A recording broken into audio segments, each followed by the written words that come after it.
Congo, Congo nde mboka, mboka ngo mokengeli koi, mboka ngo mokengeli léopard.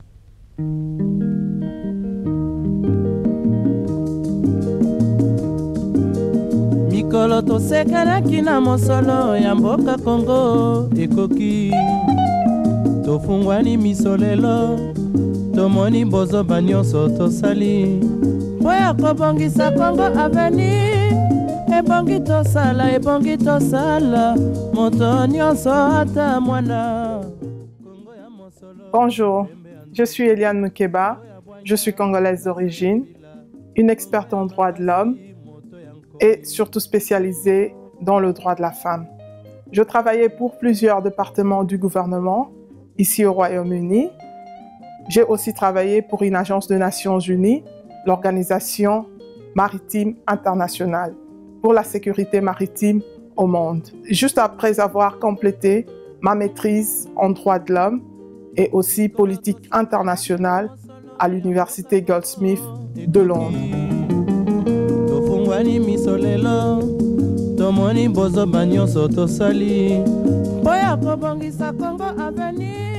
Dans notre pays, la République démocratique du Congo, la participation de femmes à la vie politique est à déplorer.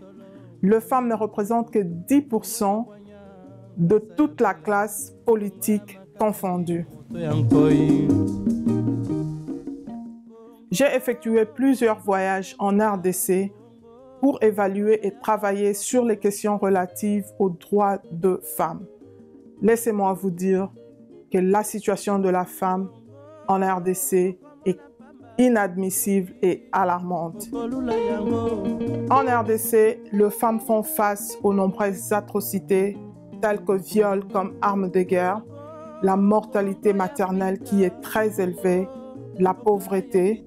Maintenant, elles doivent encore faire face à un autre défi majeur, la discrimination de la femme face à la vie politique.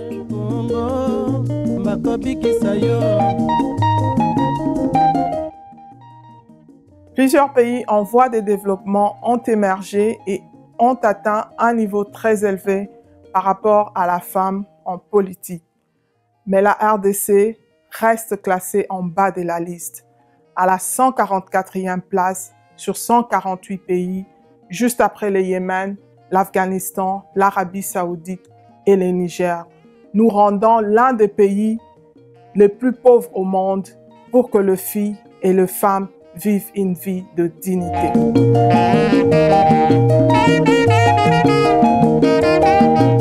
Et pourtant, la participation de femmes à la vie politique n'est pas une faveur, mais plutôt un droit reconnu par nos institutions au niveau national et aussi au niveau international. La planète 50-50 est l'un des objectifs des Nations Unies pour atteindre un développement durable d'ici 2030.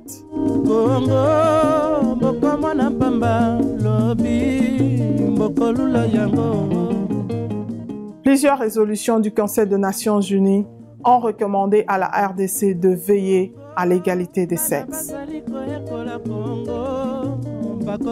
La résolution 1325 des Nations Unies demande d'instaurer une représentation accrue à la gente féminine à tout le niveau, particulièrement la participation de femmes à la résolution de conflits et au processus de paix. L'ambassadeur de la Suède à l'ONU, Olof Skog, a déclaré, je cite, « Il est clair que les femmes restent sous-représentées en politique en RDC. Les femmes de la RDC doivent être soutenues et entendues pour que le pays puisse progresser en matière de gouvernance, de consolidation de la paix et du développement économique. »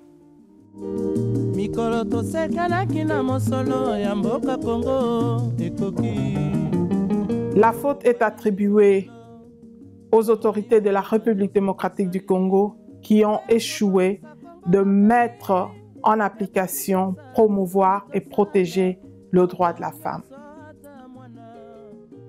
Comme la journée internationale de la femme approche, donc le 8 mars 2019, en tant que Congolaise et défenseuse des droits de la femme, je me sens obligée de parler de ces choses au nom de femmes de mon pays, afin qu'elles ne se sentent pas laissées pour compte. Conquérir nos droits peut sembler être difficile, mais je suis convaincue que nous y arriverons. Aucun développement n'est possible sans l'apport de femmes, a dit Desmond Tutu.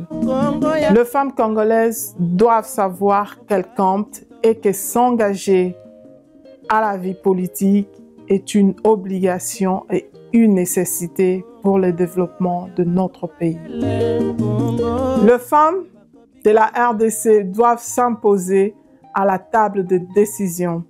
Charlie Chisholm, la première femme à se présenter à la présidence des États-Unis, a dit « Si l'on ne vous donne pas une chaise à la table de décision, prenez vous-même une chaise pliante et allez vous mettre à cette table. » S'il y a un message que je puisse passer aux femmes de la RDC, mais aussi aux autorités actuelles, c'est que l'état de droit, c'est aussi le respect des règles de la loi.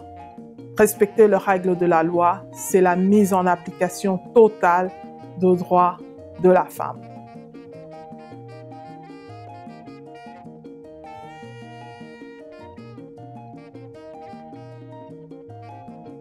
Je viens juste de finir de lire ce livre, Becoming, de Michelle Obama.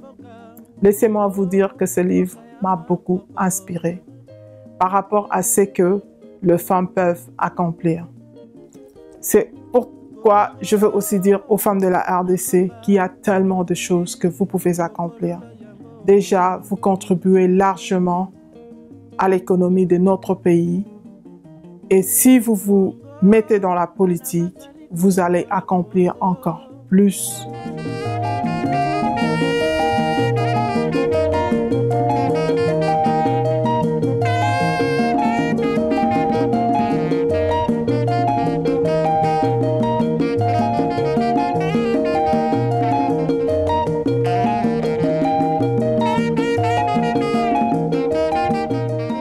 Hillary Clinton a dit à Pékin, à la Convention internationale de la femme, que les droits humains sont le droit de la femme, les droits de la femme sont les droits humains une fois pour toutes, y compris le droit de parler, mais aussi le droit d'être écouté.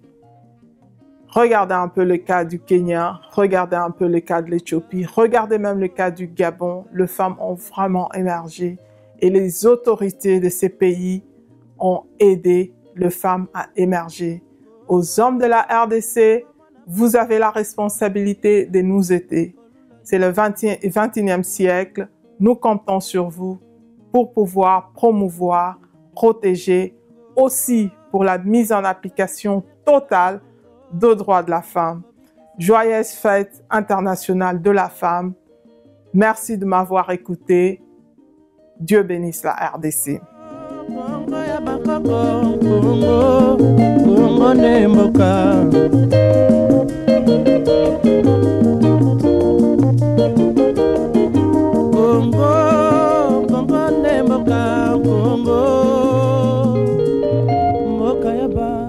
Congo,